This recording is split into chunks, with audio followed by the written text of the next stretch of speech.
दोस्तों, हर इंसान की जिंदगी में एक कहानी होती है। एक ऐसी कहानी जो बताती है कि जिंदगी सिर्फ हालातों का नाम नहीं है, बल्कि स्ट्रॉन्ग डिटर्मिनेशन और नेवर गिव अप एटीट्यूड से लिखी जाती है। आज मैं आपको सुनाने जा रहा हूं एक ऐसे लड़के की कहानी जो बॉर्न पुअर था लेकिन डाइड रिच इन ड्रीम्स और सक्सेस।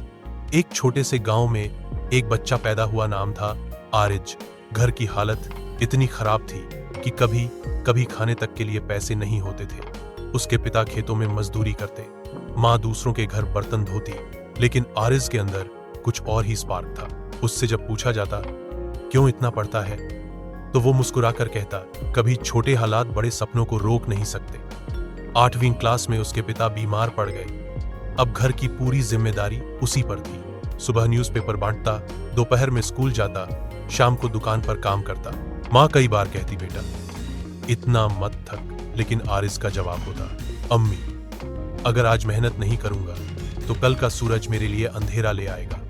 10वीं की परीक्षा आई, बिना ट्यूशन, बिना प्रॉपर किताबों के उसने अकेले ही मेहनत की। रिजल्ट आया, वो जिले में टॉप कर गया। गांव वाले चौंक गए। कल तक जो लड़का मजाक का कारण था, आज सबकी रेस्पेक्ट का सिंबल बन चुका था। लेकिन असली जंग अभी शुरू हुई थी। कॉलेज एडमिशन के लिए पैसे नहीं थे।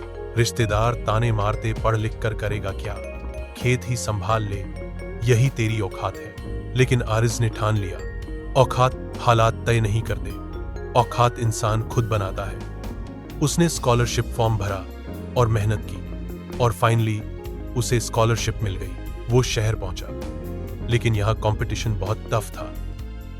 पहले साल में ही वो 3 सब्जेक्ट्स में फेल हो गया। दोस्त बोले, अब तू बचा नहीं पाएगा।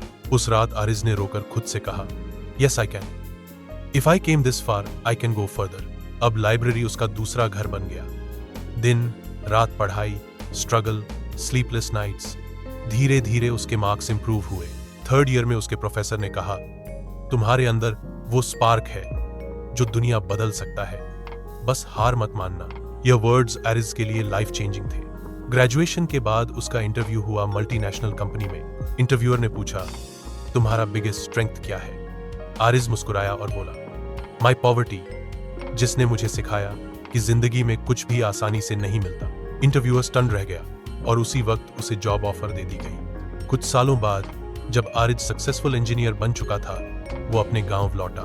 जिन रिश्तेदारों ने कभी उसका मजाक उड़ाया था, आज वही उसे सलाम कर रहे थे। उसने गांव में लाइब्रेरी बनवाई ताकि किसी बच्चे को किताबों की कमी की वजह से सपने छोड़ने न पड़े। आरिज की कहानी हमें सिखाती है कि poverty is not a curse, it's a hidden power. Failures are not the end, they are the beginning of success. और सबसे जरूरी, winners are not those who never fail, winners are those who never quit. दोस्तों, जिंदगी की लड़ाई आसान नहीं होती, लेकिन याद रखना, हालात तुम्हें रोक सकते हैं, तोड़ सकते हैं, लेकिन अगर तुम्हारे इरादे स्ट्रांग हैं तो पूरी दुनिया तुम्हें जीतने से नहीं रोक सकती। याद रखना, कभी हालात पर मत रो, कभी हालात से मत हारो, क्योंकि कल का सूरज उन्हीं के लिए सबसे तेज चमकता है जो आज अंधेरे से लड़ते हैं।